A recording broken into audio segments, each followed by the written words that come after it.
오늘은 그림을 하나 보면서 시작을 하겠습니다. 나올까요? 여러분 혹시 저 그림이 어떤 그림인지 아시나요? 네네, 네, 잘 아시네요. 고흐의 별이 빛나는 밤이라는 제목을 가진 그림이죠. 고흐의 대표작 중에 하나입니다. 이 작품은 고흐가 생리 및 정신병원에 입원해서 그린 작품으로 알려져 있습니다. 자신이 보았던 아름다운 밤하늘을 굉장히 신비롭고 아름답게 그렸습니다. 여러분, 그런데 이 그림을 자세히 보면 집집마다 불이 켜져 있는데요. 유일하게 불이 켜져 있지 않는 곳이 있습니다. 화면으로 잘 보이는지 모르겠는데요. 그곳이 바로 교회입니다. 별이 빛나는 밤에 유일하게 교회에만 불이 꺼져 있습니다. 컴컴한 밤중에 어둠을 밝힐 수 없었던 곳이 있었는데 고흐의 생각에는 그것이 바로 교회였던 것이죠. 심지어 자세히 보면 도시의 향락과 예술조차도 어둠을 밝히고 있는데 교회에는 진리의 불이 꺼져 있습니다. 여러분, 우리가 사는 시대의 교회가 어떻다고 생각을 하십니까?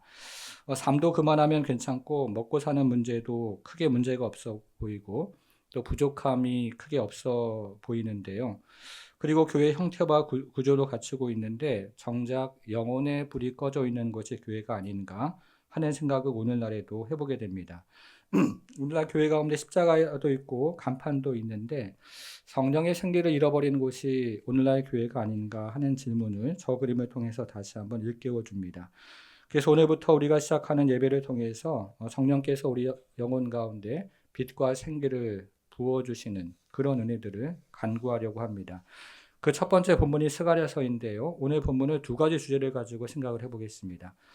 첫 번째, 오늘 본문의 주제는요. 첫째, 화면에 나오죠. 하나님의 백성은 하나님께서 주시는 힘으로 승리한다. 같이 한번 읽어보겠습니다. 첫째, 하나님의 백성은 시작. 하나님의 백성은 하나님께서 주시는 힘으로 승리한다. 오늘 저희는 스가랴 12장을 함께 그리고 13장을 함께 살펴보는데요. 오늘 본문은 마사라는 히브리 말로 시작을 하는데 이 마사라는 히브리 말은 경고 혹은 신탁이라는 의미를 가지고 있습니다. 오늘 본문은 여호와의 경고입니다. 여호와의 신탁입니다. 이렇게 시작을 합니다. 여러분, 그러면 스가랴 선지자를 통해서 주시는 여호와의 신탁이 무엇일까요? 이제 송구영식 한 예배 해가 지나가고 새로운 해가 시작이 되는 이 시점에서 스가랴 선지자를 통해서 하나님께서 우리에게 주신 하나님의 말씀이 무엇인가 하는 것입니다. 스가랴가 활동했던 시대는 고흐의 그림처럼 굉장히 어두운 시대였습니다. 이스라엘 백성들이 바벨론 포로에서 돌아왔지만 사마리아 사람들의 방해로 성전을 짓는 것이 오랫동안 중단이 되었습니다. 그리고 이것보다 더 가슴 아픈 일이 있었는데요. 그것은 이스라엘 백성들의 태도였습니다. 당시 이스라엘 백성들은 여호와의 성전을 건축할 시기가 아직 이르지 않았다고 이렇게 이야기하면서 자신들의 책임을 회피했던 것이죠. 밖에서도 공격이 있었고 안에서도 분열이 있었습니다. 그런 어려운 시대 가운데 스가랴에게 하나님의 말씀이 임했습니다. 하나님께서 스가랴 선지자를 통해서 이스라엘이 경험하게 될 미래에 대해서, 장래에 대해서 이야기를 하시는데요. 그것은 궁극적인 승리에 대해서 말씀을 하십니다. 그래서 이 궁극적인 승리를 하나님은 스가랴 선지자를 통해서 몇 가지 은유로 말씀을 하시는데 그것을 함께 좀 생각을 해보겠습니다. 자, 첫 번째 은유가 있는데요. 그것은 그날의 예루살렘은 열방을 취하는 잔이 되게 할 것이다 하는 것입니다. 여러분, 우리가 2절을 다시 한번 좀 읽어볼게요. 2절을 읽어보겠습니다. 2절이요. 시작. 보라, 보라, 내가 내가 예루살렘으로 그 사면 모든 민족에게 취하게 하는 잔이 되게 할 것이라. 예루살렘이 에워싸일 때에 유다에까지 이르리라. 그날이 되면 열국이 예루살렘을 포위하고 이제 공격을 할 것입니다. 그런데 열국의 눈에는 예루살렘이 누구나 쉽게 마실 수 있는 잔과 같이 보였습니다. 누구나 쉽게 정복할 수 있는 약한 성처럼 보였던 것입니다. 여러분, 그러나 그날의 전쟁의 결과가 어떻게 된다고 되어 있습니까? 열국이 예루살렘을 치는 것은 하나님의 진노의 잔을 마시는 것과 같다. 이렇게 이야기를 하죠. 열국이 진노의 잔을 마시고 비틀거리며 쓰러질 것이다. 이렇게 하나님 나라의 승리를 이야기하고 있습니다. 두 번째 비유가 있는데요. 그것은 3절에 나와 있습니다. 그날에 예루살렘은 무거운 돌이 되어 열방을 부술 것입니다. 3절 같이 또 읽어볼게요. 시작. 그날에 그날에는 내가 내가 예루살렘에 예루살렘의 모든 민족에게 무거운 돌이 되게 하리니 그것을 드는 모든 자는 크게 상할 것이라. 천하 만국이 그것을 치려고 모이리라. 천하만국이 예루살렘을 치러 와서 예루살렘이라는 돌을 들겠지만 돌을 든 자가 그 돌의 무게로 인해서 상할 것이다. 이렇게 우리 주님 말씀하십니다. 여러분, 무거운 돌을 들다가 허리가 꺾인다면 어떻게 되겠습니까? 그 돌이 땅에 떨어지는데요. 발등이 찍힌다고 생각해 보면 어떻겠습니까? 굉장히 돌을 드는 사람이 오히려 크게 상한다는 것이죠. 여러분, 이것이 교회와 세상과의 관계를 가리키는 것입니다. 마지막 시대가 되면 될수록 어떤 세상이 되냐면 세상은 더욱 강해지고 교회는 더욱 약해지는 것처럼 보이게 될 것입니다. 마지막 시대가 되면 될수록 세상은 승리하는 것처럼 보이고 교회는 패배하는 것처럼 보인다는 것이죠. 그러나 마지막 날에 역전이 일어나는데 대역전이 일어나서 우리가 지금 보았던 2절과 3절과 같은 그런 일들이 일어난다고 이야기합니다. 그것이 두 번째 비유고요. 자, 세 번째 비유는 6절에 나오는데요. 세 번째 비유는 이런 것입니다. 유다 지도자들을 그 사람들은 열방을 불사르는 횃불이 될 것이다. 이렇게 이야기를 합니다. 우리 6절에 같이 또 한번 읽어보겠습니다. 6절이요. 시작. 그날에 내가 유다 지도자들을 나무 가운데에 화로 같게 하며 곡식단 사이에 횃불 같게 하리니 그들이 그 좌우에 에워싼 모든 민족들을 불사를 것이요 예루살렘 사람들은 다시 그 본 곳 예루살렘에 살게 되리라. 여러분, 우리가 6절 읽었는데 여기서 유다 지도자들을 무엇에 비유하고 있습니까? 화로에 비유하죠. 그리고 횃불에 비유하고 있습니다. 열방은 무엇으로 비유합니까? 불타는 나무로 비유하고요. 그리고 불타는 곡식단으로 비유합니다. 하나님은 유다 지도자들을 나무 가운데 있는 화로 같게 하시고 곡식단 가운데 있는 횃불 같게 하셔서 애워싼 민족들을 불사르게 하실 것이다. 이렇게 말씀하고 있습니다. 여러분, 우리가 스가랴서를 읽어보면 이전에 유다 지도자들은 백성들을 착취하는 거짓 선생들이었는데 그날에는 유다 지도자들이 열방을 무찌르는데 앞장설 것이다. 이렇게 이야기를 하고 있는 것이죠. 여러분, 여기까지 정리를 한번 해보겠습니다. 그날에 유다가 어떻게 된다고요? 첫째로, 그날에 유다는 열방을 취하는 잔이 될 것입니다. 둘째로, 그날에 유다는 열방을 부수는 무거운 돌이 되는 거죠. 셋째로, 그날에 유다 지도자들은 열방을 불사르는 횃불이 되는 것이죠. 여러분, 어떻게 그동안 동네에 북갔던 유다가 혼쭐케하는 잔이 될까요? 어떻게 늘 패배의식에 사로잡혀 있던 유다가 뜨인 돌이 되어서 열방을 부수는 도구가 될까요? 어떻게 희망을 상실했던 유다가 횃불처럼 되어서 열방을 불태울 수 있을까요? 어떻게 이런 일이 일어나겠습니까? 어떻게 유다가 승리하겠습니까? 그 비결이 5절에 나와 있습니다. 5절 한번 볼게요. 5절, 유다의 우두머리들이 마음속에 이르기를 예루살렘 주민이, 그 다음 보세요. 그들의 하나님 만군의 여호와로 말미암아 어떻게 됩니까? 힘을 얻습니다. 힘을 얻었다 할지라. 그들의 하나님 만군의 여호와로 말미암아 힘을 얻었다 할지라. 이것이 비결이라는 거죠. 만군의 여호와로 말미암아 유다가 힘을 얻는 거죠. 만군의 여호와로 말미암아 유다가 승리하는 것입니다. 만군의 여호와로 말미암아 유다가 열방을 취하는 것이고 만군의 여호와로 말미암아 유다가 열방을 부수는 돌이 되는 것이고 만군의 여호와로 말미암아 유다가 열방을 불사르는 횃불이 된다는 것이죠. 그들의 힘과 그들의 능력으로 승리하는 것이 아니라 만군의 여호와의 능력으로 말미암아 승리할 것이라는 겁니다. 여러분, 마찬가지죠. 우리도 마찬가지입니다. 우리가 어떻게 이 땅에서 승리할 수 있습니까? 어떻게 혼치케 하는 잔이 될 수 있죠? 어떻게 무거운 돌, 뜨인 돌이 될 수 있습니까? 어떻게 화로같이 되고 어떻게 횃불같이 될 수가 있습니까?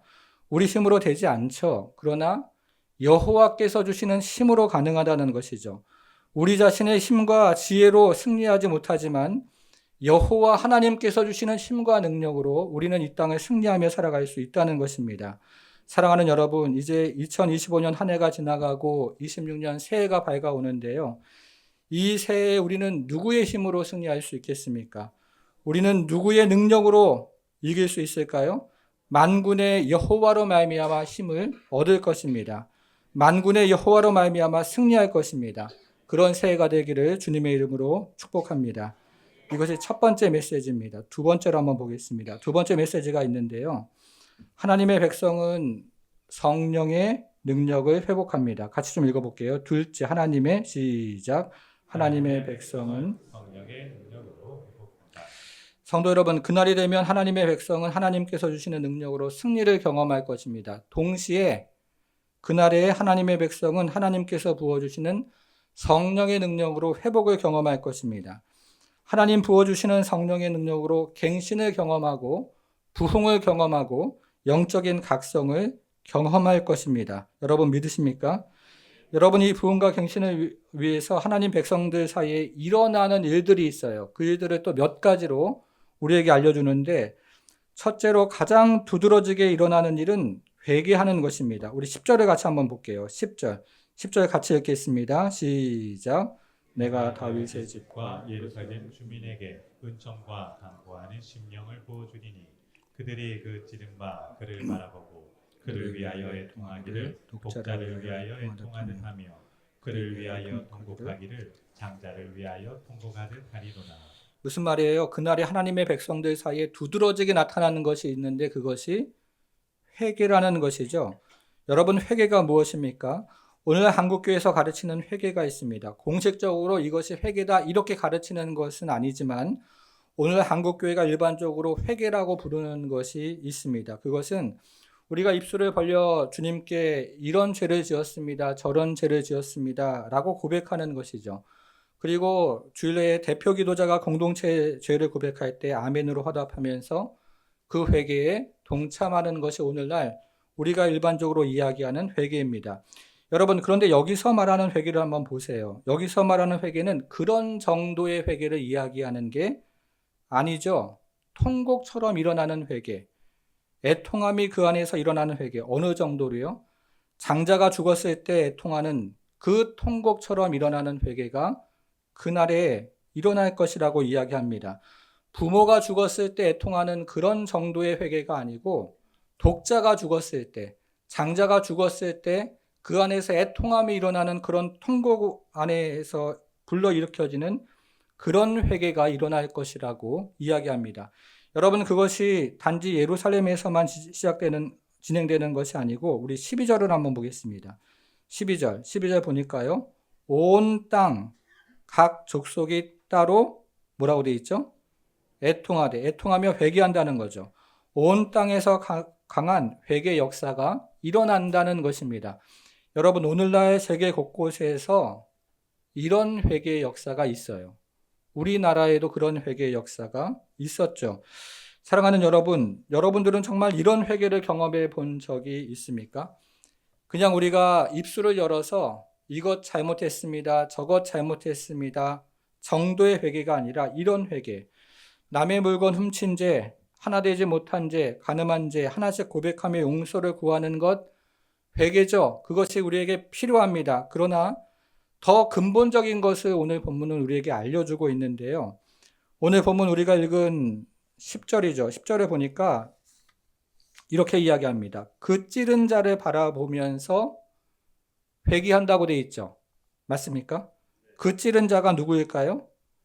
이것은 1차적으로 이스라엘 백성들이 여호와 하나님께 불순종함으로 하나님을 찔렀다 이렇게 표현하는 것입니다. 그러나 이것은 궁극적으로 우리가 이 땅에 오신 여호와 하나님 예수 그리스도를 십자가에 못 박아 찔렀다 하는 것으로 성취가 되는 것이죠. 그런데 이 찌른 자를 바라보고 회개가 일어난다고 되어 있습니다. 그 찌른 자를 바라볼 때 장자가 죽었을 때 애통하는, 독자가 죽었을 때 애통하는 그 애통함으로 회개가 일어난다는 거죠. 여러분, 예수님을 죽인 사람이 누구예요? 로마 병정입니다. 그리고 예수님을 공모해서 십자가로 몰아간 유대 종교 지도자들입니다. 우리가 아니죠. 그런데 그날에 이것이 우리의 사건이 된다는 거죠. 우리의 죄가 예수를 죽였다는 것입니다. 로마 병정이 예수를 죽인 것뿐만 아니라 우리의 죄가 예수를 죽인 것이고 유대 종교 지도자들만이 아니라 우리의 죄가 예수를 죽인 것입니다. 그것이 깨달아지면서 우리 가운데 아주 애통하는 그리고 통곡하는 회개가 일어난다는 것이죠. 여러분, 저는 정말 이런 진짜 회개가 일어나야 한다고 생각을 합니다. 영혼 깊은 곳에서 통곡하는 회개, 그리고 우리의 영혼이 울려지는, 그래서 우리 가운데 애통하는 그런 심령 깊은 곳에서 일어나는 그런 회개가 다시 우리에게 필요하다고 생각을 합니다. 정말 우리 가운데 이런 회개가 일어나야 한다고 생각하는데요. 그래서 오늘날 현대 교회가 말하는 회개가 아니고 청교도들이 경험했던 그런 부흥과 회개, 그것이 교회를 살리는 것입니다. 사랑하는 여러분, 그리고 교회의 부흥은 프로그램에서 시작하는 것이 아니죠. 교회를 봉사한다고 시작되는 것도 아닙니다. 많은 사람들이 모인다고 되는 것도 아닙니다. 교회의 부흥은 회개에서 시작을 합니다. 그런데 그 회개가 어떤 회개냐면 우리가 오늘 에스겔서를 통해서 보는 것처럼 하나님 앞에 무릎 꿇고 그 찔린 자를 바라보면서 통곡하고 애통해 하는 그런 회개로부터 시작이 된다는 것이죠. 새해에 우리 가운데 그런 은혜와 그런 역사가 있기를 바랍니다. 두 번째 일어나는 일이 있는데요. 그것은 그날의 죄와 더러움을 씻는 샘이 열린다는 것입니다. 13장 1절을 볼게요. 13장 1절 같이 읽어보겠습니다. 시작. 그날에 죄와 더러움을 씻는 샘이 다윗의 족속과 예루살렘 주민을 위하여 열리리라. 사랑하는 여러분들은 정말 자신의 죄 때문에 애통해 본 적이 있으십니까? 자신의 죄 때문에 통곡해 본 적이 있으세요? 저는 사실 이런 경험이 꼭 있어야 구원을 받는다고 생각하지는 않습니다. 그러나 저는 여러분들이 오늘날 유행하는 도덕적인 회개 말고 예수 그리스도의 십자가 앞에서 자신의 죄 때문에 애통해하는, 통곡해하는 그런 경험을 여러분 모두가 정말 한 번쯤 해봤으면 좋겠다 하는 생각을 합니다. 여러분, 자신의 죄 때문에 애통하는 사람에게 그 죄에서 씻어주는 샘이 열리는 것보다 더 좋은 소식이 어디 있겠습니까? 자, 13장 1절을 다시 한번 볼게요. 그날에 죄와 더러움을 씻는 샘이 다윗의 족속과 예루살렘 주민을 위하여, 자, 뭐라고 되어 있죠? 열린다고 되어 있죠. 그 전까지는 어떻게 되어 있었는데요?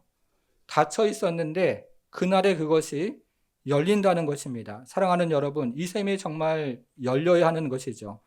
우리를 씻어주는 그 샘, 그 은혜의 샘이 우리 가운데 열리는 역사가 있기를 바랍니다.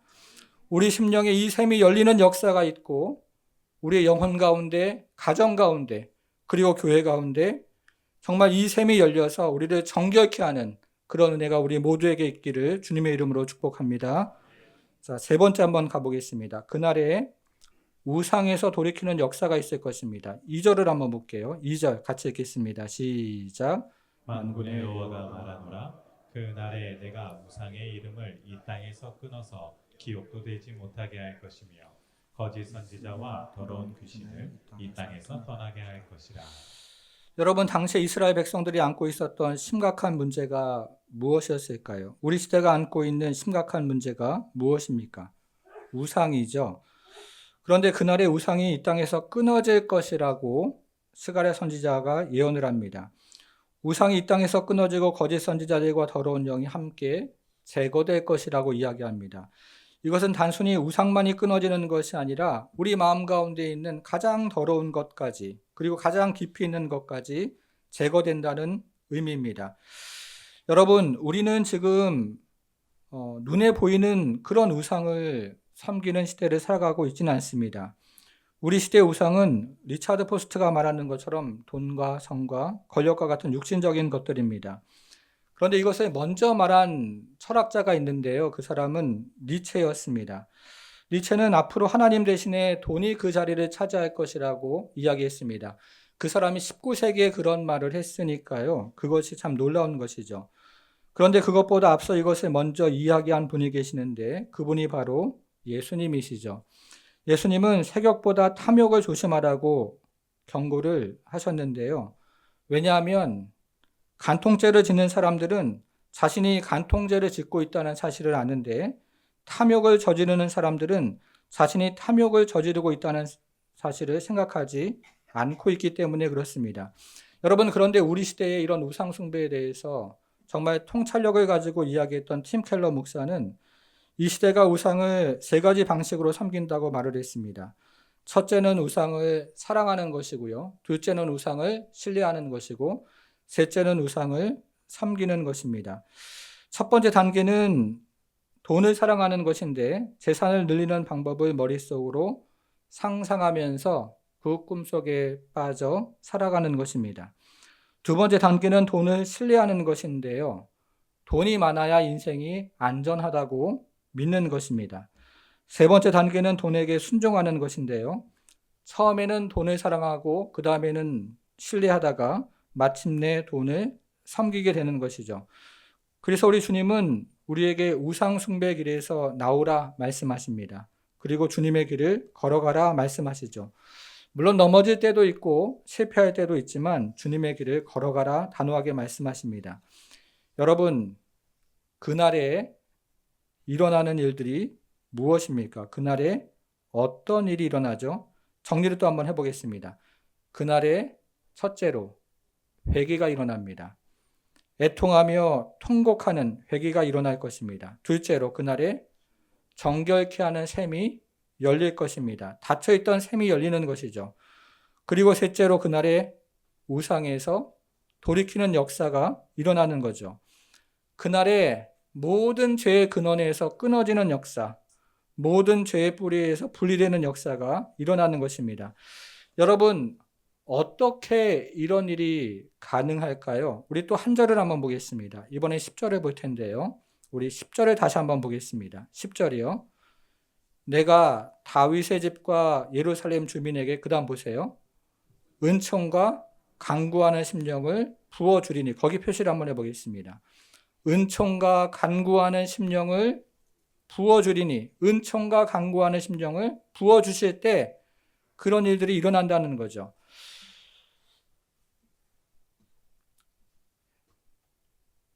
자, 두 가지를 이야기했습니다. 은총과 하나는 뭐죠? 간구하는 심령. 이것을 히브리 말로 루하흐라고 하는데요. 번역하면 호흡, 바람이라는 뜻인데, 우리나라 말로 번역을 할 때 사람의 영이라고 번역하기도 하고 성령, 하나님의 영이라고 번역하기도 합니다. 그래서 이것을 다시 한번 번역을 하면, 내가 다윗의 집과 예루살렘 주민에게 은총과 성령을 부어주신다, 이렇게 번역을 할 수가 있습니다. 하나님의 백성들에게 은총을 부어주시고 하나님의 백성들에게 하나님의 영, 성령을 부어주신다, 이렇게 번역을 한다는 거죠. 여러분, 그러면 어떤 일이 일어나죠? 우리 심령에 성령이 부어지면 먼저 첫째로 어떤 일이 일어나는 거죠? 회개가 일어납니다. 예수 그리스도의 십자가를 바라보며 애통해하는, 통곡하는 회개가 일어납니다. 그저 지난 시간을 돌아보면서 주님 잘못했습니다, 그런 정도의 회개가 아니라 애통하는 회개, 통곡하는 회개가 일어난다는 거죠. 물론 성령이 임할 때 회개하는 방식은 그 정도가 굉장히 다양합니다. 그러나 성령이 임할 때 자기 스스로를 애통해하고, 그리고 그 자기 스스로의 죄 때문에 통곡하는, 자기 스스로를 고발하는 회개가 일어납니다. 바로 내가 그 죄를 지은 사람입니다 라는 회개가 일어난다는 거죠. 여러분, 사람들은요, 일반적으로 평상시를 살아갈 때 스스로를 고발하지 않습니다. 다른 사람을 고발하죠. 죄인이 나라고 생각하지 않습니다. 다른 사람이 죄인이라고 생각합니다. 그런데 성령이 임할 때 우리 스스로를 고발하는 그런 애통함이, 그런 회개가 일어난다는 거죠.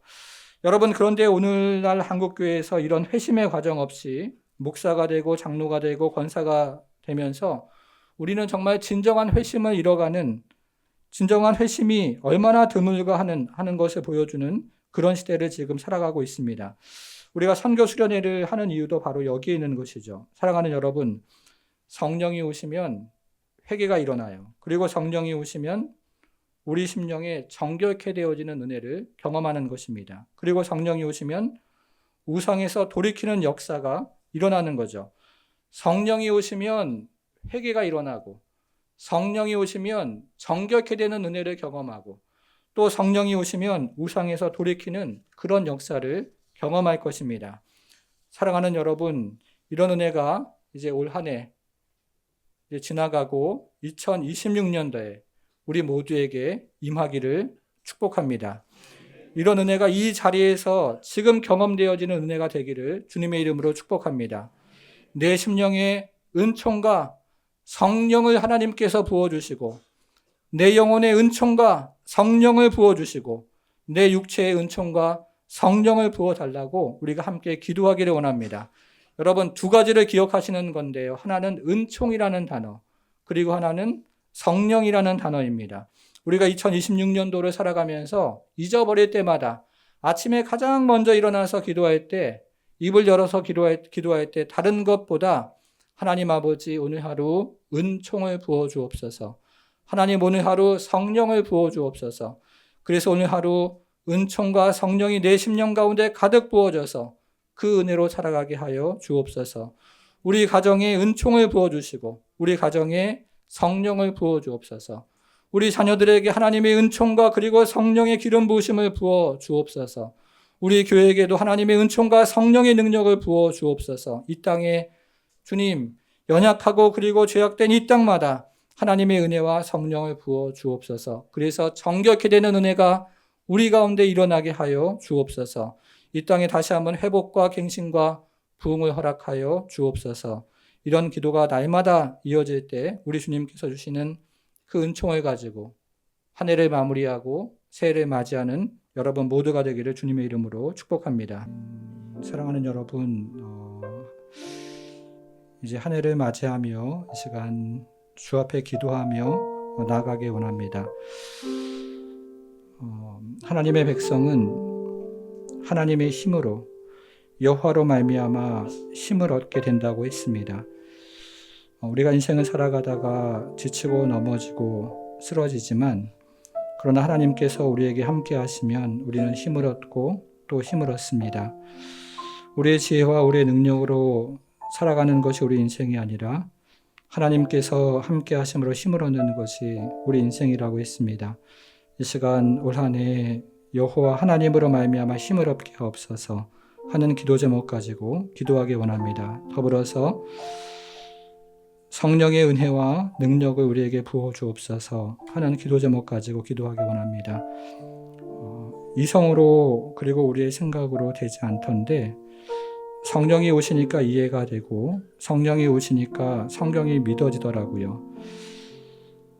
애통해야 하는 회개를 경험할 때 저는 대학교 1학년 때 통해하는 정말 통곡하는 회개가 안에서 일어나는 것을 경험했는데 애통해하는 회개가 일어나고 통곡하는 회개가 일어나니까 그리스도의 십자가가 더 가까이 다가오는 것을 보게 되었습니다.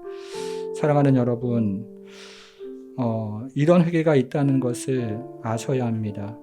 우리 가운데 영혼이 정말 그리스도의 십자가가 나의 죄 때문이구나 하는 것들을 성령께서 우리 가운데 알려주시고 그 성령 가운데 우리가 그 십자가의 그 은혜들을 다시 한번 꿇어 엎드려 그 앞에 나아갈 때 우리 주님께서 나의 죄 때문에 죽었구나 하는 돌아가셨구나 하는 그 애통함, 그 통곡함 거기서부터 우리 영혼이 살아나고 부흥이 시작되고 교회는 일어서게 되는 것입니다. 하나님께서 성령과 은혜를 우리 가운데 부어주실 때 우리는 다시 주의 군대로 주의 사람으로 그리고 생기를 경험하는 하나님의 사람으로 일어서는 것입니다. 이성으로 그리고 세상 어떤 것으로 이해되지 않던 것들이 그 다음부터 이해가 되어지고 우리 가운데 그런 은혜를 경험하기를 원합니다. 오늘 주신 말씀을 기억하면서 함께 우리가 주 앞에 나아가 기도하겠습니다. 기도합니다. 하나님 아버지, 우리에게 새날 새해 주신 하나님을 찬양합니다. 하나님 아버지, 새해 만군의 여호와로 말미암아 힘을 얻는 백성들 모두가 될 수 있도록 우리 하나님 함께해 주옵소서. 우리의 힘과 우리의 능력을 다 내려놓고 만군의 여호와 하나님을 의지할 때 만군의 여호와 하나님으로 말미암아 힘을 얻는 모든 백성들 될 수 있도록 우리 하나님 축복해 주옵소서. 새해 하나님 아버지, 우리가 참으로 성령의 능력으로 회복을 경험하기를 원합니다. 우리 가정 가운데 하나님 아버지 회복을 주시고 교회 가운데 회복을 주시며 이 땅 가운데 회복을 주옵소서. 하나님 아버지 성령의 능력으로 회복을 우리 가운데 하나님 아버지 허락해 주시기를 간절히 기도합니다. 하나님 아버지 우리에서 영혼의 하나님 갱신과 부흥을 경험하는 모든 백성들 될 수 있도록 우리 하나님 축복해 주옵소서. 하나님 아버지 참으로 애통해 하는 회개가 우리 가운데 나타날 수 있도록 하나님 아버지 참으로 통곡하는 하나님 아버지 참으로 부흥이 우리 가운데 일어날 수 있도록 우리 하나님 축복해 주옵소서. 우리 가정 가운데, 우리 자녀들 가운데, 우리 영혼 가운데, 이 교회 가운데 하나님 아버지 영적인 부흥의 갱신과 영적인 각성이 하나님 아버지 부르짖고 또 하나님 체험되는 역사가 우리 가운데 나타날 수 있도록 우리 하나님 함께해 주옵소서.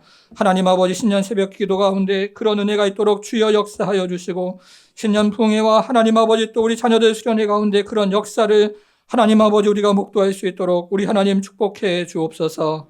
감사드리며 예수님의 이름으로 기도하옵나이다. 아멘.